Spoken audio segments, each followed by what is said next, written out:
और अब खबर तफसील से। पीओके में गिलगिट बाल्टिस्तान के लोगों ने पाकिस्तान से आजादी के लिए गुहार लगाई है। जम्मू में आज वेस्ट असेंबली मूवमेंट जानिब से बाल्टिस्तान के लोगों ने पाकिस्तान से आजादी के लिए जद्दोजहद को इजाफा देते हुए जोरदार मुजाहरा किया और इमरान खान का पुतला नजर आतिश किया गया। पाकिस्तान के खिलाफ नारेबाजी करते हुए बाल्टिस्तान का कहना है कि एक तरफ पाकिस्तान हिंदुस्तान में घुसपैठ करवाकर दहशत वाक़यात को अंजाम दे रहा है, तो वहीं दूसरी जानिब गिलगिट और बाल्टिस्तान में मकामी पर जुल्म और सितम ढा रहा है। लोगों ने वज़ीर आज़म से अपील करते हुए कहा है कि पाकिस्तान पर हमला कर इन तीनों ही इलाकों को आज़ाद करवाया जाए ताकि वहाँ के लोग भी राहत की सांस ले सके और पाकिस्तान के जुल्म और सितम से बच सके। पुतले और झंडे जलाए हैं वो इस बात को लेकर के जलाए हैं कि पीओके गिलगिट बल्टिस्तान के लोगों के ऊपर जो तशद्दुक इमरान खान कर रहा है और उनके समर्थन में गिलगिट बल्टिस्तान को आजाद करवाने के लिए हमने आज इमरान खान के यहाँ पे झंडे और पुतले जलाए हैं और पाकिस्तान के पुतले जलाए हैं जो पाकिस्तान में आतंकवाद को बढ़ावा दे रहा है। कल भी अभी हमारे लखनपुर में भारी जखीरा एम्यूनिशन का पकड़ा गया। वो आतंकवाद अलगाववाद को जम्मू कश्मीर में बढ़ावा दे रहा है पाकिस्तान, और जम्मू कश्मीर भारत का अभिन्न अंग है। एक रूसी टेलीविजन चैनल को इंटरव्यू देते हुए इमरान खान ने भी पाकिस्तान की जमीन का इस्तेमाल दहशतगर्दों को तैयार किए जाने के लिए इस बात को कबूला है। और वहीं इमरान खान ने कहा है कि रूस के खिलाफ अमेरिका की मदद के लिए उन्होंने दहशतगर्द तैयार किए।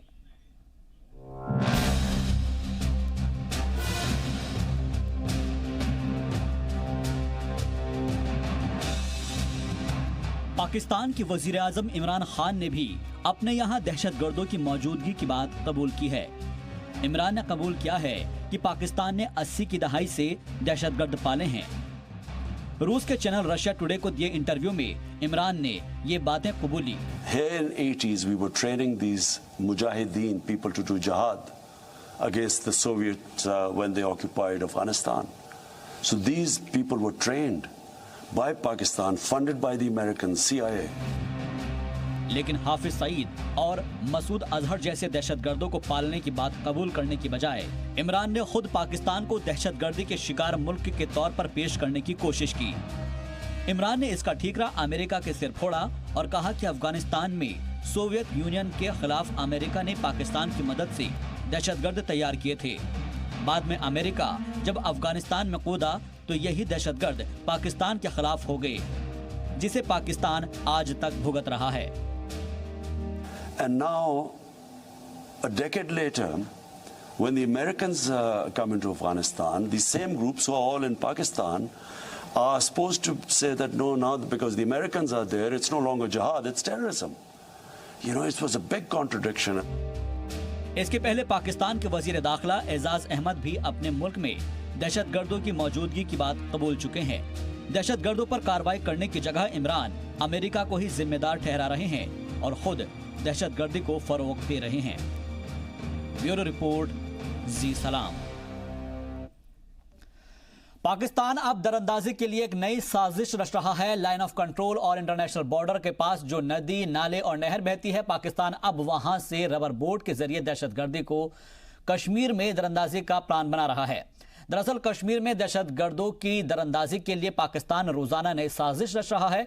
खुफिया एजेंसियों ने खबर दी है कि पाकिस्तान लाइन ऑफ कंट्रोल और इंटरनेशनल बॉर्डर के पास बनी नहरों के जरिए दहशतगर्द भेज सकता है। दहशतगर्दों को भेजने के लिए रबर बोट का इस्तेमाल किया जा सकता है। इंटरनेशनल बॉर्डर के पास अखनूर, सांबा, कठुआ, कृष्णा घाटी के पास बहने वाले नदी नालों के जरिए दरअंदाजी की कोशिश की जा सकती है। इस खबर के बाद पेट्रोलिंग और भी सख्त कर दी गई है, तो वहीं गुरेज सेक्टर में भी हाई अलर्ट किया गया है। दहशतगर्दों ने 2011 में भी इसी रूट का इस्तेमाल करके दरअंदाजी की कोशिश की थी, लेकिन मारे गए थे। हालांकि इससे पहले खुफिया एजेंसियों ने आगाह किया था कि दहशतगर्द समंदर के रास्ते भी दरअंदाजी कर सकते हैं, लेकिन सरहद के इस पार हर एक गोली पर दहशतगर्दों का नाम लिखा हुआ है।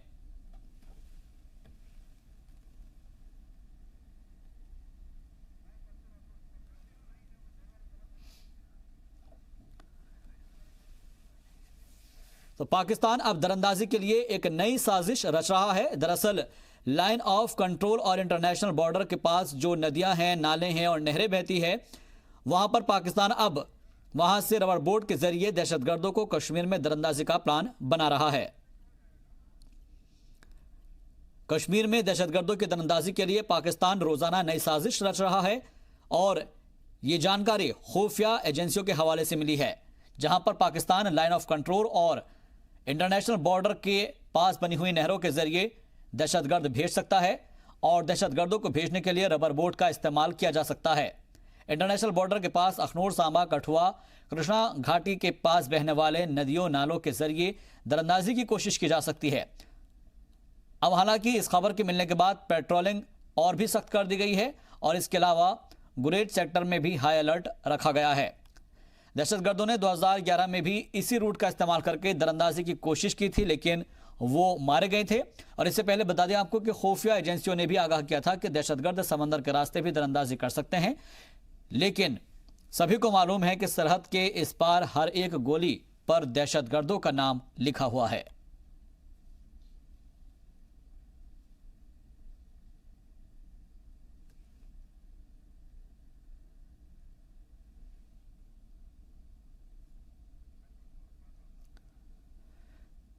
तो नई से नई साजिश रची जा रही है। पाकिस्तान जो है बौखलाया हुआ है। जब से आर्टिकल 370 को हटाया गया है उसके बाद से ही लगातार वो कोशिश कर रहा है कि किसी तरीके से हिंदुस्तान के अंदर दरअंदाजी कर सके और लगातार वो अपने यहां पर ट्रेनिंग पाए हुए दहशतगर्दों को हिंदुस्तान में दरअंदाजी कराने की कोशिश कर रहा है, लेकिन उसकी कोशिशों को कभी भी हिंदुस्तानी फौजी कामयाब होने नहीं देंगे। उसकी कोशिशों को मुंहतोड़ जवाब देते हुए हिंदुस्तानी फौज लगातार डटी हुई है। पाकिस्तान लगातार कोशिश कर रहा है कि कश्मीर में किस तरीके से बदअमनी फैलाई जाए, वहां की शांति का जो माहौल है इस वक्त उसको खत्म किया जाए, वहां के लोगों को कैसे भड़काया जाए, लोगों को आपस में कैसे लड़ाया जाए, किसानों को कैसे परेशान किया जाए, जो वहां के रहने वाले मकामी लोग हैं उनको किस तरह से परेशान किया जाए, और साथ ही जो वहां से इंटरनेट के जरिए अलग अलग पैगाम भेजने होते हैं उनको किस तरीके से भेजकर लोगों को डाइवर्ट किया जाए, उनके माइंड को डाइवर्ट किया जाए।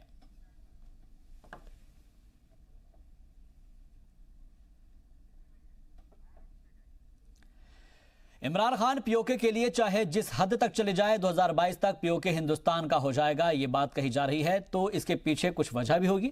चलिए अब आपको बताते हैं 2022 तक मुल्क में क्या क्या बदलाव होने वाले हैं और पीओके हासिल करने में ये बदलाव किस तरह से मददगार साबित होंगे। हिंदुस्तान ने पीओके हासिल करने की ठान ली है और 2022 तक पीओके को हासिल करने की तारीख भी आ गई है। पीओके लेने के लिए न्यू इंडिया ने डिप्लोमेटिक और स्ट्रैटेजिक जो मिशन पीओके में अहम किरदार अदा करने वाले हैं। हिंदुस्तान की फौजी ताकत पाकिस्तान के मुकाबले कहीं बेहतर है, लेकिन 2022 तक हिंदुस्तान को मिलेंगे ऐसे 3 हथियार जिनसे हिंदुस्तान की फायर पावर के साथ साथ खुद पर होने वाले हमलों को रोकने की ताकत कई गुना बढ़ जाएगी। और हिंदुस्तान के मिशन कश्मीर में ये 3 हथियार बड़ा किरदार निभाएंगे। सबसे पहले बात राफेल। हिंदुस्तान ने फ्रांस की सरकार के साथ 36 राफेल लड़ाकू विमानों का सौदा किया है, जिसमें पहला राफेल भारत को इसी साल 8 अक्टूबर के दिन मिल जाएगा। 2020 तक फ्रांस भारत को सभी 36 राफेल विमानों की डिलीवरी कर देगा। राफेल की खासियत जानिए। मैक्सिमम स्पीड 2130 किलोमीटर फी घंटा और 3700 किलोमीटर तक फायर पावर, 24,500 किलो उठाकर ले जाने की ताकत और 60 घंटे इजाफी उड़ान की गारंटी। राफेल से 150 किलोमीटर के बियॉन्ड विजुअल रेंज मिसाइल हवा से जमीन पर मार वाली स्कैल्प मिसाइल से लैस होगी। राफेल 2 इंजन वाला लड़ाकू विमान है। स्कैल्प मिसाइल की रेंज 300 किलोमीटर की होती है। 1 मिनट में 60,000 फीट की ऊंचाई और 4.5 जनरेशन के ट्विन इंजन से लैस। 75% तैयारा हमेशा ऑपरेशन के लिए तैयार हैं। और तो और ये न्यूक्लियर वेपन ले जाने के लिए खास तौर पर जाने जाते हैं। राफेल विमान में इंडियन एयरफोर्स ने अपनी सहूलियात के मुताबिक फेरबदल भी करवाए हैं। 2020 तक सभी राफेल विमान हिंदुस्तान को मिल जाएंगे और इसे पाकिस्तान बॉर्डर के पास अम्बाला और चीन सरहद के पास हाशीमारा एयरबेस पर तैनात किया जाएगा। I also congratulate Air Force Station Ambala for being the first base of the Rafale aircraft in the Indian Air Force. अब बात करते हैं अमेरिका से मिलने वाले अपाचे लड़ाकू हेलीकॉप्टर की। हिंदुस्तान ने अमेरिका के साथ 22 अपाचे हेलीकॉप्टर का सौदा किया है। अपाचे दुनिया के सबसे अच्छे लड़ाकू हेलीकॉप्टर हैं। अमेरिका ने हिंदुस्तान को 8 अपाचे हेलीकॉप्टर्स की डिलीवरी की। 8 अपाचे हेलीकॉप्टरों को पठानकोट एयरबेस पर तैनात किया गया है। 2022 तक अमेरिका से सभी 22 अपाचे हेलीकॉप्टर मिल जाएंगे। अपाचे और राफेल की ताकत से लैस होने के बाद हिंदुस्तान की मारक क्षमता इतनी ज्यादा बढ़ जाएगी कि पाकिस्तान का टिकना नामुमकिन होगा। एक बहुत ज़बरदस्त एक सैन्य शक्ति है आपके पास जो चाइना और पाकिस्तान की देखभाल कर सकता है, उनके दोनों थ्रेट्स की देखभाल कर सकता है। क्योंकि हम अगर कोई युद्ध होता है तो उसमें आप दोनों के बरखिलाफ ऑफेंसिव एक्शन नहीं ले सकते। आप एक के बरखिलाफ डिफेंसिव एक्शन ले सकते हैं और एक के बरखिलाफ ऑफेंसिव एक्शन ले सकते हैं, और वो हमें मालूम है ऑफेंसिव एक्शन कहाँ होगा, डिफेंसिव एक्शन कहाँ होगा। तो 42 स्क्वाड्रन के साथ और इतनी सारी सैन्य शक्ति के साथ आप इनके साथ डील। ये तो बात हुई हिंदुस्तान के अटैक की, लेकिन 2022 तक हिंदुस्तान को ऐसा डिफेंस सिस्टम भी मिल जाएगा कि हिंदुस्तान पर किसी भी तरह का हमला करना किसी भी मुल्क के लिए आसान नहीं होगा। S-400 air defence anti missile system से हिंदुस्तान को एक ऐसी ढाल मिल जाएगी जो किसी भी मिसाइल हमले को नाकाम कर सकता है। S-400 एयर डिफेंस सिस्टम से भारत पर होने वाले परमाणु हमले का भी जवाब दिया जा सकेगा। ये डिफेंस सिस्टम हिंदुस्तान के लिए चीन और पाकिस्तान की न्यूक्लियर लेस बैलिस्टिक मिसाइलों से ढाल की तरह काम करेगा। ये सिस्टम पाकिस्तान की सरहद में उड़ रहे तैयारों को भी ट्रैक कर सकेगा। S-400 दुनिया की सबसे बेहतरीन एयर डिफेंस मिसाइल सिस्टम है। एक साथ कई हमलों को नाकाम करने की सलाहियत रखने वाला तैयारा मिसाइल और ड्रोन को 400 किलोमीटर की रेंज तक पता लगाकर खत्म कर सकता है। S-400 तकरीबन 10,000 फीट यानी कि 30 किलोमीटर की ऊंचाई तक निशाना साध सकता है। इसकी तैनाती में सिर्फ 5 से 10 मिनट का वक्त लगता है। डिफेंस सिस्टम एक साथ 36 मिसाइलों को मार गिराने की सलाहियत रखता है। 400 किलोमीटर की रेंज में आने वाली 5वीं पीढ़ी के लड़ाकू तैयारों को खत्म कर सकता है। S-400 में अमेरिका के सबसे बेहतरीन फाइटर जेट F-35, F-16 और F-22 को भी गिराने की सलाहियत है। S-400 air defence missile system मिलने के बाद पाकिस्तान की न्यूक्लियर धमकी से भी हिंदुस्तान पूरी तरह महफूज हो जाएगा। S-400 जो है आजकल के युग का सबसे आधुनिक एंटी एयर डिफेंस सिस्टम है। मिसाइल के बरखिलाफ, जहाज के बरखिलाफ, सैटेलाइट्स के बरखिलाफ ये बहुत ज़बरदस्त एक प्रेसिजन गाइडेड वेपन है। इन हथियारों के अलावा भी हिंदुस्तान की आर्मी को फातेह बनाने के लिए मोदी सरकार ने कई ऐसे हथियार और सौदे किए हैं जिनके दम पर POK हासिल करना हिंदुस्तान के लिए बेहद आसान हो जाएगा। ब्यूरो रिपोर्ट, जी मीडिया। तो कश्मीर पर पाकिस्तान की इंटरनेशनल फजीहत किसी से छिपी भी नहीं है, लेकिन अब पाकिस्तान के PM इमरान खान ने खुद ऐसा कुछ कर दिया है जिससे इमरान की फजीहत ने सभी रिकॉर्ड तोड़ डाले हैं। इमरान ने कश्मीर मुद्दे पर हिमायत के झूठ आदाद शुमार के साथ दावा किया है कि UNHRC में उसकी किरकिरी नहीं बल्कि हौसला अफजाई हुई है।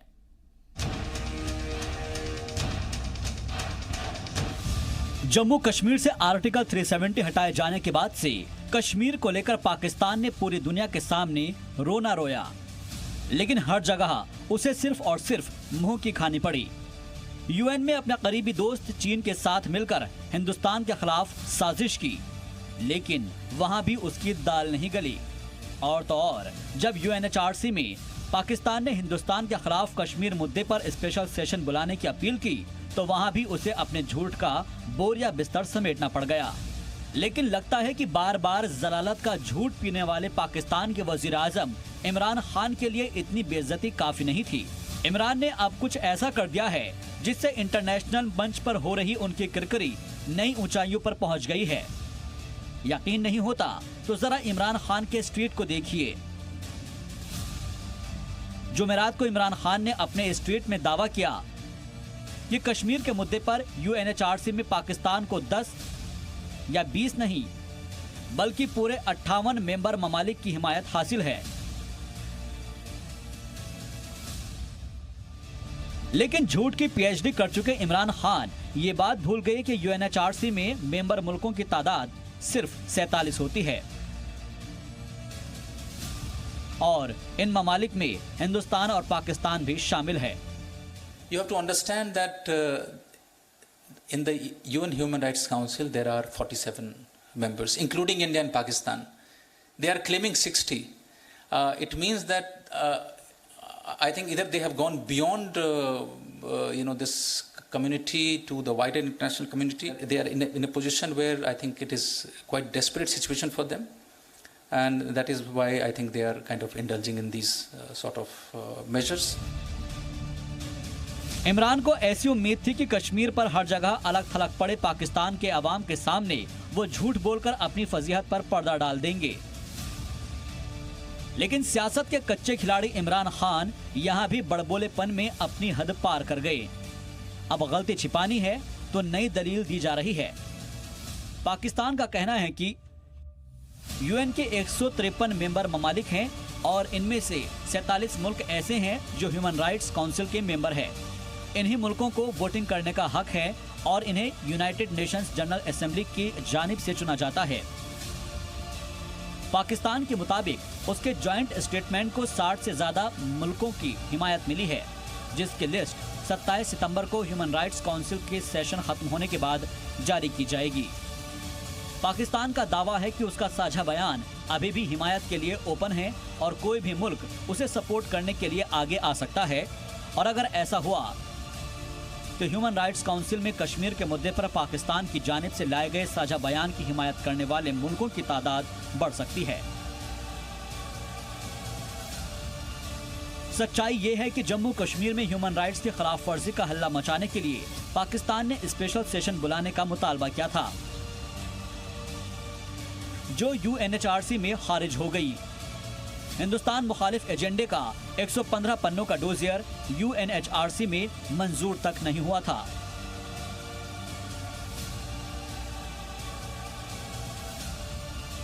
ब्यूरो रिपोर्ट, जी मीडिया। फौज के नॉर्दर्न कमान के commander lieutenant general Ranveer Singh ने आज वादी कश्मीर का दौरा किया और इस दौरान उन्होंने वादी में सिक्योरिटी इंतजामात का जायजा लिया। उनके साथ Chinar corps commander lieutenant general KJS Dhillon भी मौजूद रहे, जहां पर केजेएस ढिल्लन ने शुमाली कश्मीर के दूर दराज के इलाके और एलओसी का दौरा किया।